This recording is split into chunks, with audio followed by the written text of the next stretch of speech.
Let's have a look at what's in the eco-printing kit for beginners.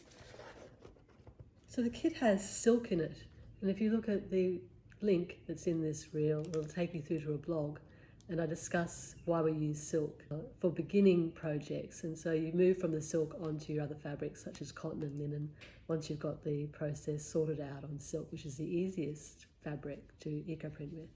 And so we've included a number of things, including these silk twillies go around your hair and can be accessorised in various ways, and hand-rolled hems on these little hankies that are nice for going around your hair and so on. So silk. And then we supplement that with the botanicals that you can use to practice with, and the botanicals match the 3 recipes that are in the kit. So we have some dye flowers that produce those kinds of results. Rose leaves and rose petals there as well that you pair with cinerea or baby blue eucalyptus. That produces this kind of result. These are the little lampshades that I make. And what else have we got? Australian natives. So there's a little bit of eucalyptus there that I know works quite well. It's quite beautiful. That's the eucalyptus leaves and a darker version. And I'll tell you how to achieve that in the kit.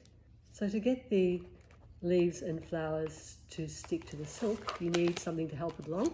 And so we have a package of alum. That's one of the what we call mordants, and a very small dose of iron, which is really strong. You only need tiny amounts, and so there's enough for several projects in that one. And then there's all the tools that go with the kit, bits and pieces, such as a bandage for wrapping the roll,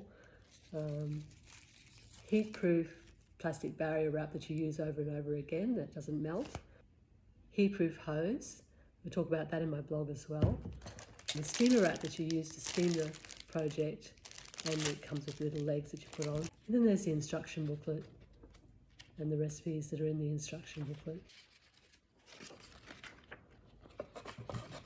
And that's our little kit.